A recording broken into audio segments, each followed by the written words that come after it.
There is only one sin before God, and that is rejection of eternal life. The word sin is hamatana, from the root word hamatano, which means to reject life or to lose life. I say, and people say you commit sin, you commit sin, simply means you lose life, you have not accepted Christ. When it is smoking, drinking, lying, killing, robbery, it is called indecencies, offenses, crimes, ungodliness, unrighteousness, abomination, taboo, or things that are not welcome. You can't call it sin, because the only thing you can do to lose eternal life is to reject eternal life. Yes. So, prostitution is not even a sin. You heard me. Prostitution is a business. It is not a sin before God.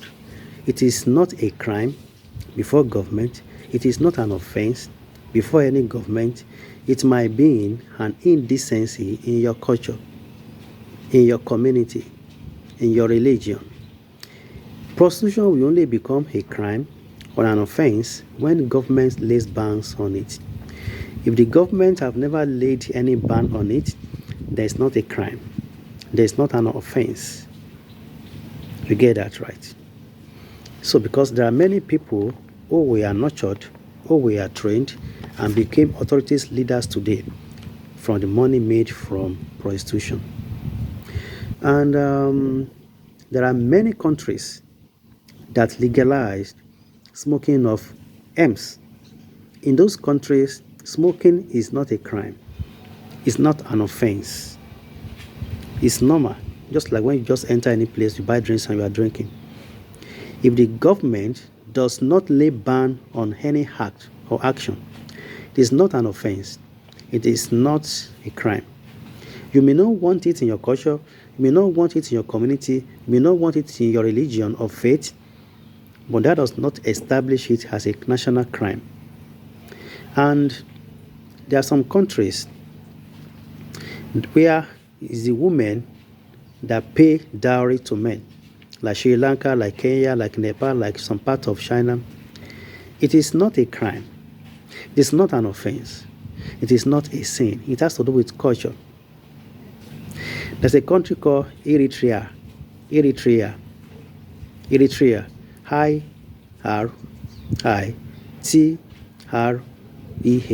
In that country, it is legalized. If you want to get married, you must marry two women. Christians in those countries, when they marry two women, they are not committing sin. It is not a crime, not an offense, because the country, the authority of that nation has legalized it, that they want it. Don't forget, the word sin, S-I-N, simply means to lose eternal life. It has nothing to do with characters and behaviors and actions. Please. Exodus 20, Moses said, when Moses was coming down from Mount Sinai, who did they give the law to? To the Egyptians? No. To the Americans? No. To the Syrians? No. The Palestinians? No. Babylonians? No. Nigerians? No. He gave the law to the Israelites.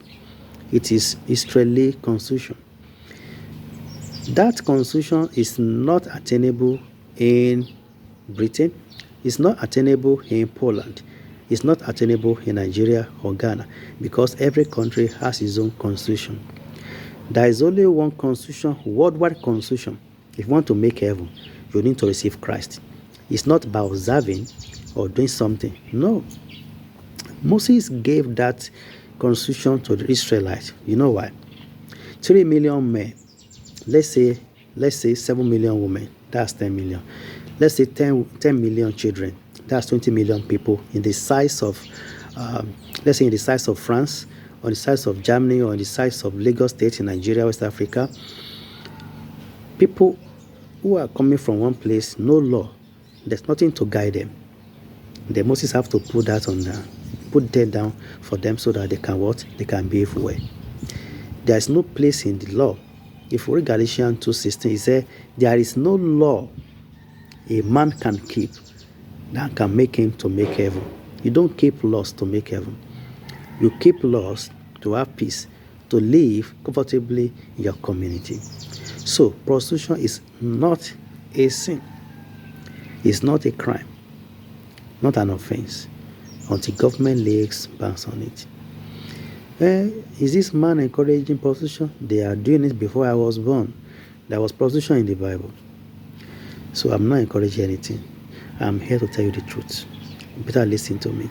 Thank you.